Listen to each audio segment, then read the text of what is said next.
Assalamualaikum warahmatullahi wabarakatuh. Di sini kami kelompok 7 ingin mempresentasikan tentang prinsip-prinsip dasar kandungan Al-Qur'an yang beranggotakan 5 orang.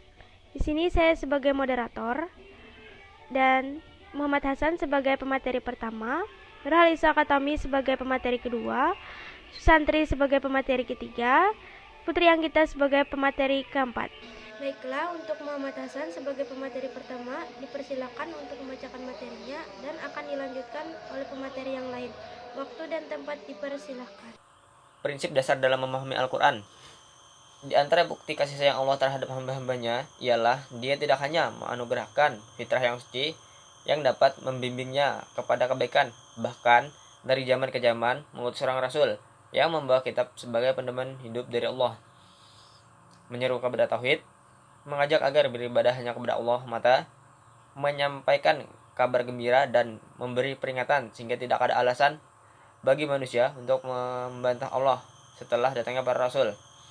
Allah berfirman, mereka kami utus selaku rasul-rasul pembawa berita gembira dan pemberi peringatan agar supaya tidak ada alasan bagi manusia membantah Allah sesudah diutusnya rasul-rasul itu. Dan adalah Allah Maha Perkasa lagi Maha Bijaksana. Hadis surah Al-Nisa ayat 4 surah ke-165. Al-Quran adalah risalah dari Allah untuk seluruh umat manusia. Banyak ayat-ayat Al-Quran yang menjelaskan tentang masalah ini diantaranya. Katakanlah, hai manusia, sesungguhnya aku adalah utusan Allah kepada kalian semua, yaitu Allah mempunyai kerajaan langit dan bumi. Tidak ada Tuhan yang berhak disembah selain Dia, yang menghidupkan dan mematikan. Maka berimanlah kepada Allah dan kepada kalimat-kalimatnya, kitab-kitabnya, dan ikutilah Dia, supaya kalian mendapat petunjuk. Hadis surah Al-Araf ayat 7 surah ke-158. Haram menafsirkan Al-Quran dengan hanya berpedoman kepada pendapat akal semata. Perkara tersebut dilarang sebab merupakan manifestasi kecondongan kepada hawa nafsu dan merupakan upaya menafsirkan kalam Allah dengan sesuatu yang tidak dimaksudkan. Rasulullah telah mewanti-wanti, bahkan mengancam pelakunya dengan neraka. Sabda Rasulullah Shallallahu Alaihi Wasallam, barang siapa yang mengatakan sesuatu tentang kandungan Al-Quran tanpa ilmu, maka hendaklah ia bersiap-siap menduduki tempat duduknya di dalam neraka. Hadis riwayat Tirmizi. 2. Tidak boleh membawa atau mengacukan tafsir atas ayat-ayat Al-Quran pada aliran atau muhjab tertentu.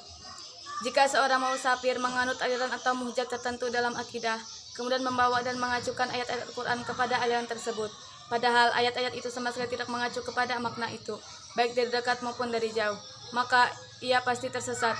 Sebaliknya, yang harus dilakukan adalah menjadikan Al-Quran sebagai imam kemana ia merujuk dalam segala hal, sebab Al-Quranlah yang menjadi sumber utama bagi setiap persial dari keseluruhan substansi akidah Islam.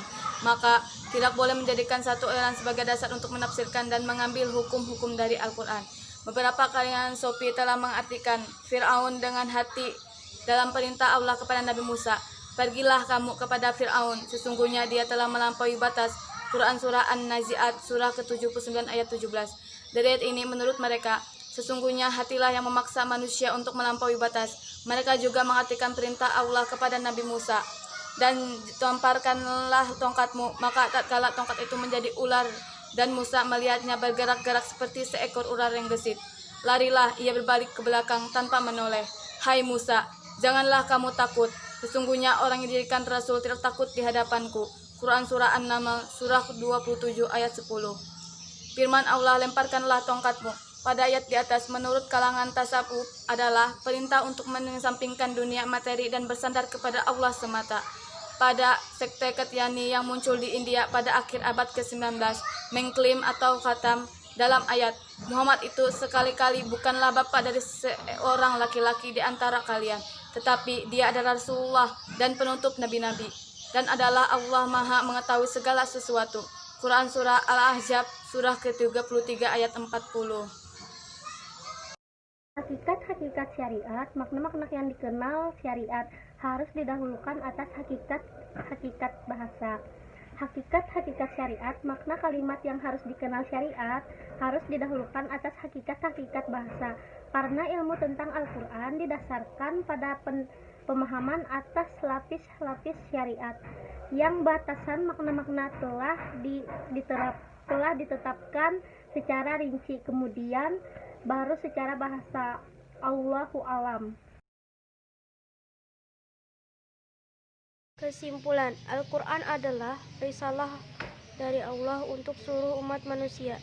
Banyak ayat-ayat Al-Quran yang menjelaskan tentang masalah ini. Di antaranya, katakanlah, hai manusia, sesungguhnya aku adalah utusan Allah kepada kalian semua, yaitu Allah yang mempunyai kerajaan langit dan bumi. Tidak ada Tuhan yang berhak disembah selain Dia, yang menghidupkan dan mematikan. Maka berimanlah kepada Allah dan kepada kalimat-kalimatnya, dan ikutilah Dia supaya kalian mendapat petunjuk. Quran Surah Al-A'raf ayat 7. Haram untuk menafsirkan Al-Quran dengan hanya berpedoman kepada pendapat akal semata. Tidak boleh membawa atau mengacukan tafsir atas ayat Al-Quran pada aliran atau mazhab tertentu. Hakikat-hakikat syariat, makna-makna kalimat yang dikenal syariat harus didahulukan atau hakikat bahasa. Demikian hasil presentasi kami. Mohon maaf jika ada kekurangan dan kelebihannya. Wassalamualaikum warahmatullahi wabarakatuh.